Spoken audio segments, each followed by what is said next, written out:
Back for another segment of our storylines. Today I'm joined by my man, Coseezy. What's up, baby? How you doing today, man? I'm great, man. I'm back at Liberty. I'm back in Lynchburg. Right. Talk about just being back here, man. It's like you graduated from here. So like, what does Liberty mean to you? Just the whole atmosphere, everything that's been going on. Liberty holds such a special place in my heart, bro. All the relationships that I have today and my best friends today all come from Liberty. Yeah. I still keep in contact with those people from Liberty, and it's just a special place, man. I came to this place on accident. I mean, not on accident. Yeah. It was definitely through God, but I wasn't getting accepted into any schools. And I got junk mail from Liberty, and it's like, okay, let me see what this is. I look it up on the computer, and I see that this is an amazing place. It got D1 basketball, got D1 football, Crazy, right? got the dome. All right, I can do this. So thinking back on that, to going back to 2005 to where we are today, it's like, man, this is the most special place in my life, and coming here was the most important decision that I've ever made in my life. So when I come here, it's always a dope feeling and a dope vibe that I always love. Right. And you started Kick'nIt. That's your shoe business. How you bring Not just shoes.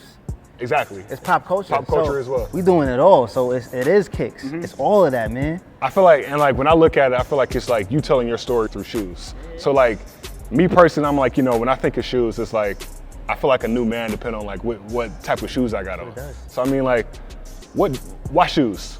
What made you start with shoes? I mean, out of any niche that you could have used, why shoes? I'm obsessed with shoes. Okay. I'm obsessed with the culture, but sneakers are my passion. Me and my father's relationship isn't the best relationship. My parents separated when I was 5 years old. So when my dad would come to pick me up from the house, he would pick me up, go home for the weekend, but before we went to his house, the first stop we would make is at the sneaker store. Really? All the time. So me and the sneaker store, we have this dope relationship, and it's my favorite place to be in the whole entire world because it's so hip hop. When you go in there, the workers are cool, the workers' swag is crazy, they got the dope kicks on, the hip hop music is playing, they got all the newest, dopest gear in there, and it's just a place that I can always close my eyes and just envision. Like, that happy place that you go to. Always. Yeah. Yeah, that's my happy place. So when I'm there, I just feel so good, man. It takes me back to when my pops used to go tell me, like, get anything you want. Right. And he always used to have me in the best kick. So that side of my family always knew that I was gonna come through with some fire on my feet. And then that Monday when I went back to school, same thing. So that's where sneakers come from for me, man. I love it, and it comes from my relationship with my dad. And I mean, I'm pretty sure everybody's gonna ask you this question, but briefly, what's your relationship like with Steph? Steph Curry, he's back-to-back MVP.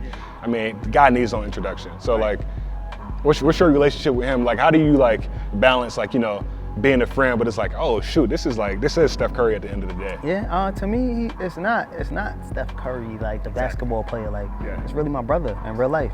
So, me and Steph go back 10 plus years. Really? Yeah, we go way back from Liberty. Like I was telling you, all my relationships come from Liberty. Right. And I recruited his little brother, Seth, for a whole entire year, and we became attached at the hip. And ended up, after Steph's freshman year, he ended up transferring to Duke. And Steph was getting drafted to the league, and that whole year, everybody was like, Steph's going to the Knicks. Yeah. Everybody knew Steph was going to the Knicks. It was like 100% guarantee. Yeah. Mike D'Antoni, who was the coach at the time, kept talking Steph up the whole time. The GM of the team kept talking Steph up the whole time. And even when we were at the draft in New York, everybody was telling him, like, yo, you coming to New York? Yeah. David Stern was like, everybody's talking about you here. So he's going to New York. So he's like, yo, come handle my business for me. Yeah. You know exactly how my family does everything. Like, you're the closest person to my family, and me and you have our dope relationship. So I want you to come and handle my business for me. So I ended up moving. He got drafted to Oakland, to the Warriors in Oakland. And then moving out to the Bay with him, and man, we've been so much more than friends. We've been brothers since then. And so I never look at him like Steph Curry, ever. Like, I'll clown him like a brother clowns. Like, Steph is, I'll tell Steph whatever he needs to hear because that's my brother. Like, that's what brothers do. So yeah, I can't even say that that's the basketball player to me. That's really my brother. Somebody trying to follow your shoes, no pun intended. Somebody trying to follow your shoes, what would you tell them? I would tell them to follow your passion and follow your heart, man. Follow what is that thing that you do well. Take that and go do good with that. Go do that thing that you do better than everybody else in the whole entire world and do good with it. And that's what kicking it is. I know my strengths and I know my passion and I make kicking it. So that's what you should do. You should take whatever it is that you do and go be great with it, man. God gave you that special power. Go be Superman with that. Exactly. So what would be just your personal storyline for yourself and Kicking It, and just, you know, your life? Like, what's your storyline from where you started off to where you're at now? Oh man, my storyline is I was a manager. I was washing clothes. I was obsessed with basketball.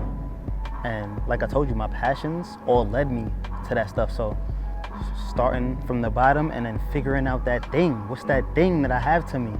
Everybody tells you all the time, like, yo, you're this, and you got that, you got this, and you got that. And it started for me washing clothes, washing the jerseys, and wiping up sweat off the floor. Yeah. And Gotta start somewhere. Exactly. So the storyline is from the bottom, and I'm making my way up right now, and people are starting to take notice. And now we're kicking it. Nice. Well, you know, you're doing the Kicking It for a cause. Donate shoes to Congo. So I had to bring my own pair of shoes. Let's see what you got. I got the Nike boots, and I brought some Stacey Adams. Man. That's Stacey throwing the Stacey Adams out there. That's it's a Christian school, so I'm like, you know, they might as well go to church. So I'm gonna donate some church. I haven't seen nobody do church shoes. So. I ain't seen nobody do that yet either. So I'm gonna donate these Stacey Adams and these Nike boots for the people in Congo. Yeah. Figured I'd do it while we here, you know, on set. So, bro, I love the mission, love the cause. Wish you the best of luck with everything. Thank you so much, bro. Coseezy. Yo, I always appreciate you and what we have from way back, from just walking by each other, but just keeping up with each other, man. Because I've always watched you do your thing. Like appreciate when I seen you, like you were Mr. Everything when it came to football, and I'm a big Liberty. Liberty football is my real team. Like everybody likes the Notre Dames, and Liberty football is I tell everybody, like, that's my favorite team. I watch every single game on the internet. I always appreciated you doing your thing, man. I always appreciate how tough you was. Appreciate that. And it really says something about you as a person. That when you wasn't the biggest guy out there, but you was going across the middle, catching that ball, and then getting up and beating your chest, letting them know. I pay for the concussions now. But it's cool. I appreciate that. Man. I appreciate you and our relationship from seeing you at study hall and the football building, and just going back to everything that we got, man. I really see you doing your thing, and I'm proud of you. Man, appreciate it, man. Yeah, man. Hey, always a pleasure, man. I'll meet you at the top. You know how it is. Yes, sir. For Coseezy, I'm Gabe Henderson for Our Storylines. We out, baby.